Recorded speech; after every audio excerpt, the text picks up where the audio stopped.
All right. Chapter 31 Practical Politics. The game of politics is the pursuit of power. In all democracies, there are two separate organizations playing the political game: the open and visible one, the members of which hold office as members of a government, and the invisible one composed of individuals who control this visible organization and in whom is vested the real power, the essence of which is finance controlling the publicity which makes or unmakes its tools. This financial power may be used to promote truth or fallacies, good or evil, national prosperity or national ruin. But so long as human nature is what it is, so long as jealousy, greed, personal ambition, and expendiency can sway the lives of men, so long will the rule of the invisible power prevail by methods inimical to the best interests of a nation.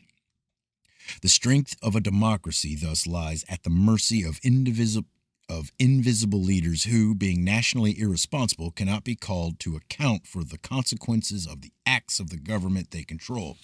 This, at the same time, constitutes the inherent weakness of any form of government, the apostasis of which is the control of both parties in the state, right and left, radical and conservative, by the same forces.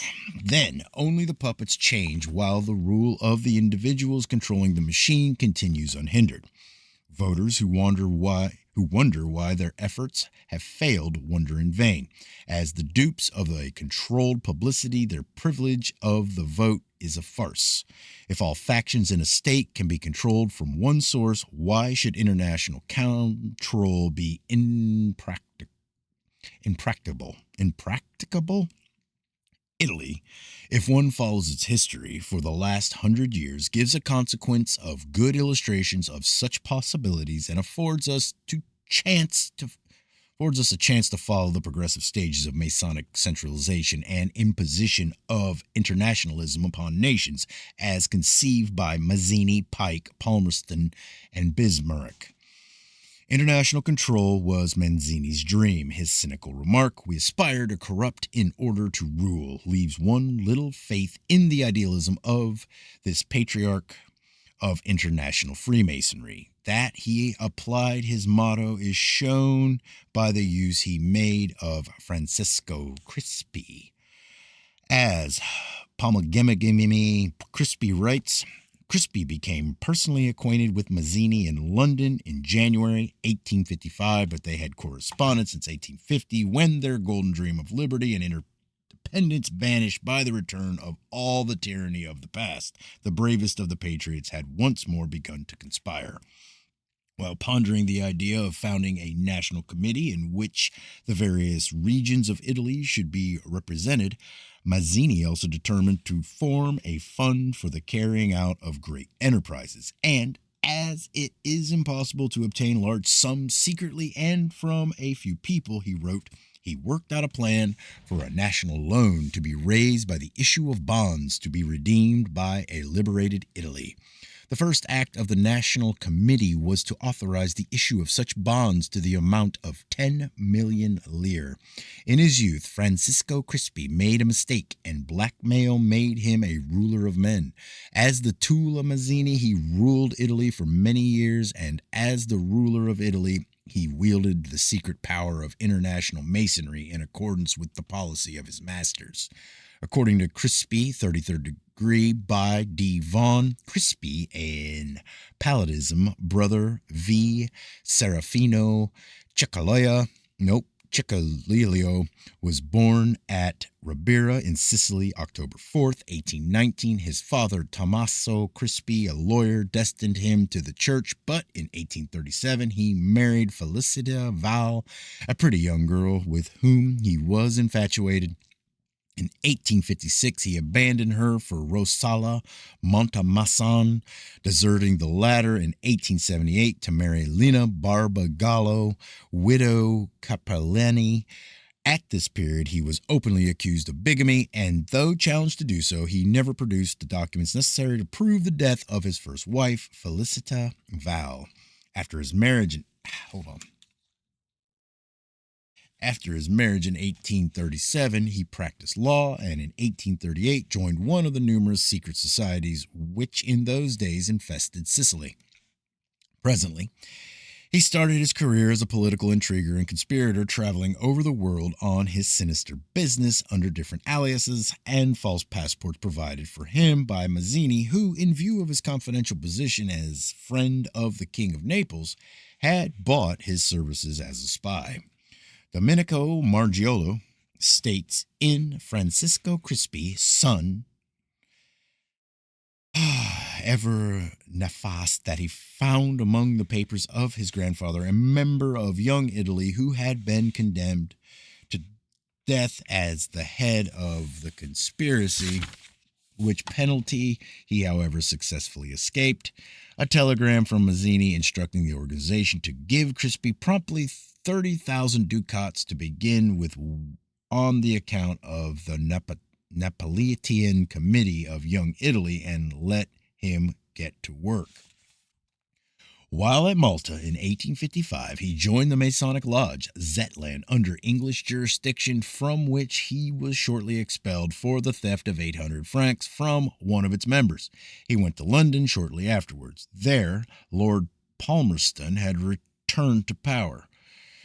By becoming an ardent admirer of fanatical follower of Mazzini, Crispi simultaneously entered the good graces of Palmerston, who was on the very best of terms with the Italian leader. In 1856, believing that Napoleon III, in cooperation with Cavour, was the secret arbiter of the destinies of Italy and the greatest obstacle to the realization of his own republican schemes, Mazzini induced Crispi to go to Paris.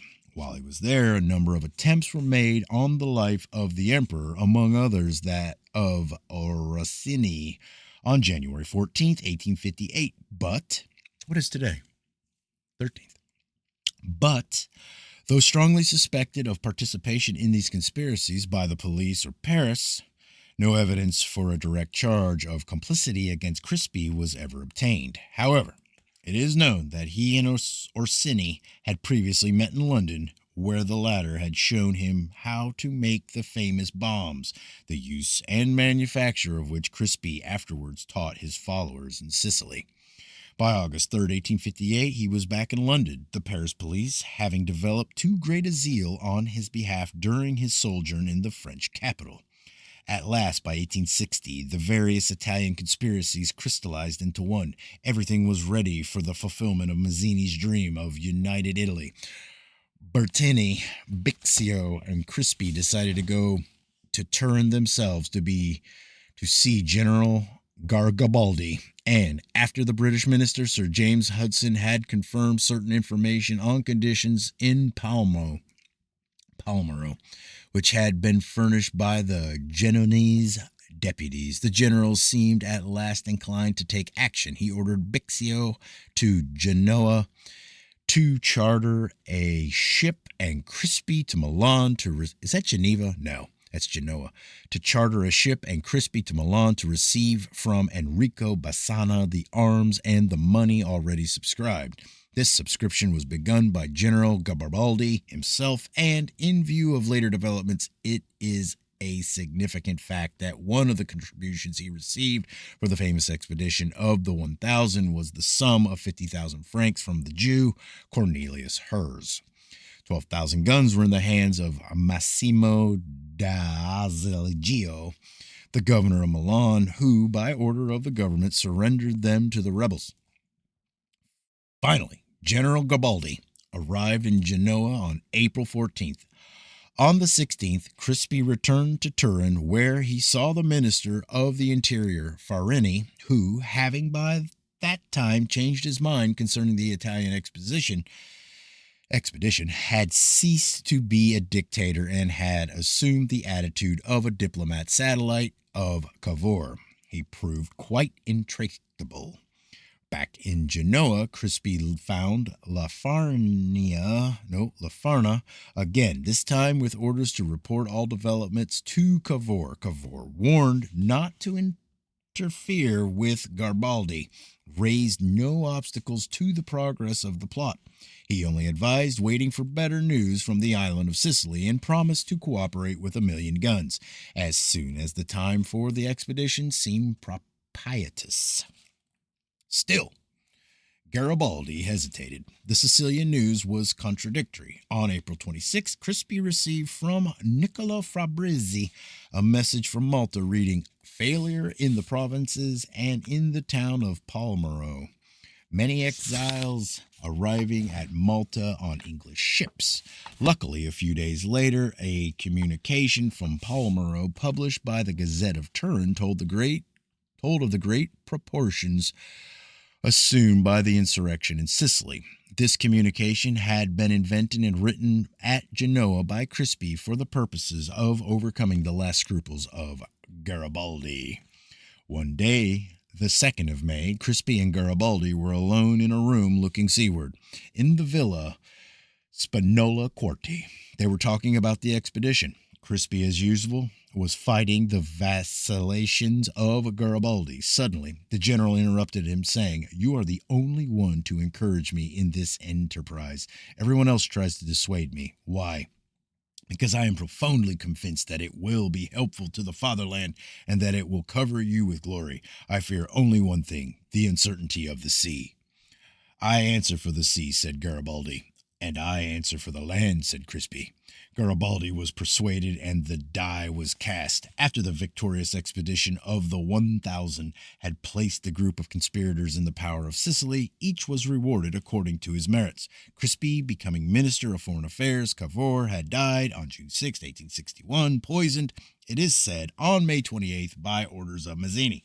Until 1861, Crispi had cooperated wholeheartedly with the revolutionaries, but as time wore on, he began to think that it might be more to his personal advantage to serve the king than Mazzini.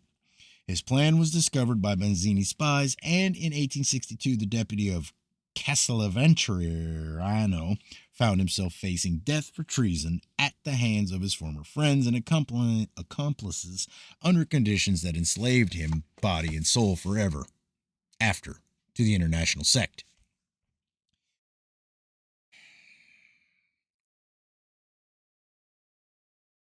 Sounds like a lot of tomfoolery. Early in April 1862, he attended a Freemasonic dinner of the association's Emancipatrice at Turin. Suddenly, he felt ill, very ill. Fire seemed to be burning within him. He was in the throes of the most appalling agony. Instead of offering assistance, the other guests began to laugh. Then, one of them rising, spoke to him severely in the following terms. "Francisco, you went to visit the King Victor Emmanuel without telling us of your intention, and you offered him your secret services. You let him know that you were ready to go over at the first opportunity. Till then, your opinions had been Republican. Well, that is treason. We have condemned you. You are poisoned. You are a dead man." The poison had indeed been administered in the bread. Among the organizers of the banquet was the baker Dolfi, who had formerly contributed to the expulsion of the Grand Duke of Tuscany and who had become one of the members of the Radical Directing Committee. On this occasion, Dolfi had kneaded the bread himself, and each guest had found his place at the table marked by a small roll bearing his name, traced on its golden crust by a fillet of whitish dough. All the guests, agreeably surprised, had congratulated the baker for his delicate attention, but the piece of bread marked Crispi had been separately kneaded and contained the poison. Crispi realized full well that he was lost. He knew there was no escape and that all the exits to the banquet hall were closed. Moreover, he was too weak, too tight. Without recrimination and in the throes of acute pain, he dropped into a chair upon which, withering in agony, he waited a lingering death. The others surrounded him, watching him in silence with profound contempt. Suddenly, a door opened, a curtain was raised, and a man appeared. He advanced slowly. It was Mazzini. "Poor wretch," said he to the dying man, "I pity you." At these words, Crispi looked up. His dim eyes gleamed suddenly, and he murmured feebly, Yes, ambition made me betray, it is true. I was going to sell myself, but I die. Do not insult my agony. Do not mock me, I suffer too much. Do not speak to you in your derision, answered the Grand Master. Francisco Crispi, I forgive you. Drink this, you are saved. You will be reborn. So saying, he forced his teeth apart and, pressing a small vial to the lips of the dying man, poured the counter poison down his parched throat. After his last words, Crispi had collapsed. Some time passed. Was he still alive? He seemed a corpse. Little by little, sweat gathered on his face and hands. Then slowly, his livid countenance regained some color. For a long time, he seemed inert. Then his eyelids opened, and looking around with a stunned expression of incomprehension, he asked, "Where am I?" "You have returned from the realm of the dead," murmured Mazzini gravely. "Oh, yes, I remember now. Mercy, mercy," he added suddenly, recalling realities and clinging desperately to life. "I live indeed, master. It is. Is it not a dream?"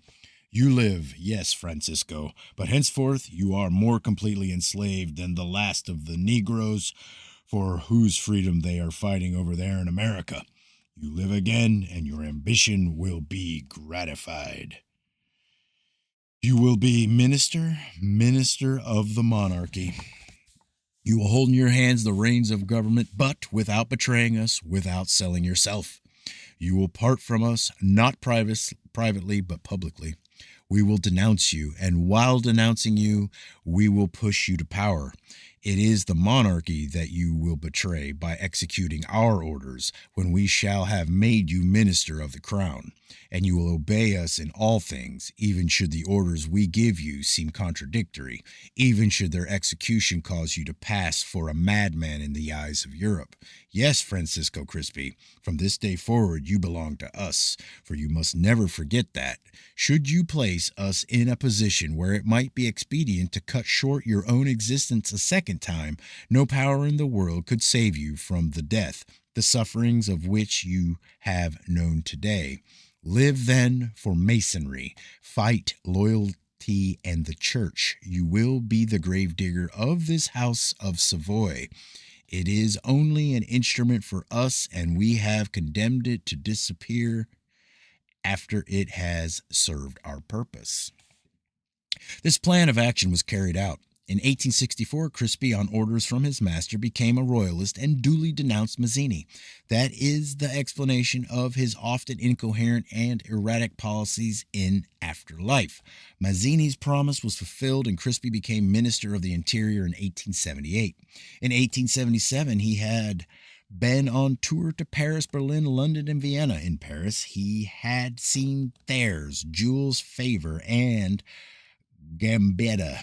In Germany, Prince Bismarck, with whom he already had an acquaintance of some years' standing and who shared his aversion for France and the Roman Catholic Church. In England, Lord Derby and Mr. Gladstone. But the true purpose of his mission in these lands is still unknown. As a consequence of his interview with Bismarck at Salzburg, Italy, fearing France threw herself into the hands of the Iron Chancellor. Germany henceforth was to hold her as a dog ready to be set at either against Austria or France when it suited her purpose. The Triple Alliance was formed on May 20th, 1882. Crispi's ascension to the ministry was therefore a victory of prime importance to the sect. After the death of Mazzini in 1872, Adriano Lemmi took over his Masonic heritage and, along with the rest, his slave Francisco Crispi, who, with the Jew Barzoli, became his right-hand man. King Victor Emmanuel died on January 9th, 1878, and was succeeded by Humbert I. That same year saw the death of Pope Pius IX and the ascension to the papacy of Leo XIII. In 1884, Humbert I was initiated into Masonry as Knight Kadosh under conditions of the greatest secrecy, and a lodge, that of Savoia Illuminatia, was founded in his honor. In spite of his exalted Masonic position, the monarch's political information was always strictly censored by his Masonic superiors. From 1887 to 1891, and again from 1893 to 1896, Crispi acted the part of prime minister. In order to enable him to curry favor with the common people, Lemmy occasionally authorized him to execute political turnovers. The Grand Master Lemmy once said to Humbert, "Fear not. The socialism of Crispi will not last. It will provoke no riots. It is simply an electoral maneuver." And the king was much gratified at being so well informed. There, at least, the 33rd degree king was not deceived. If now and again Crispi resumed his revolutionary complexion, it was only to obtain the votes of those whom he persecuted mercilessly once he had obtained power. To him, a change of opinion was as easy as a change of shirt. In 1889 came the scandal of the Banca Romana, revealed as such through the efforts of Giovanni Giolitti, and in 1892 that of Panama involving another, namely the Grand Cordon of Cornelius Herz, any one of which could have swamped the political career of any unprotected individual. Crispi, though seriously implicated, was supported through the impossible situation by the Masonic Brotherhood. The Abyssinian War itself, the resort of Masonic intrigue, was the terrible maneuver calculated to ruin the House of Savoy in the eyes of the Italian people. It was known that at the time of the disaster of Ottawa, the succession of Adriano Lemmy to the Grand Mastership of the Grand Orient of Italy was open, and that competition for the position was keen. Some favor the candidacy of Bovio, others that of Nathan, later mayor of Rome, but Crispi had promised General Baratarini, a Masonic dignitary, that he should have the preference above all others on condition that he win a victory over Negus. Such an achievement would give Italy another Garibaldi, a popular hero, while simultaneously providing Crispi himself with a useful tool and the position of top dog, which had never been his before. But the disastrous defeat of his candidate by Menelik at the Battle of Ottawa on March 2, 1896, resulted in the fall of Crispi, not that of the king. The agent of Lemmy had played his part, but the great game of the Federated Secret Societies had only suffered a temporary setback. In 1900, King Humbert I was assassinated at Monza. Crispi died in 1901. The fate of Italy is the fate of all nations governed by political rings. Italy in the 19th century seems to have been the vortex of the intrigue direct against Christianity, which today ravages the world, carrying in its wake a general disregard of all ideals, decency, duty, and loyalty. Liberty is corrupted into licentiousness, marital fidelity into perversion, equality into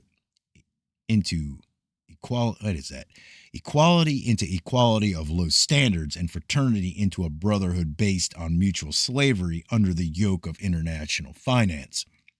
And the monster grows apace.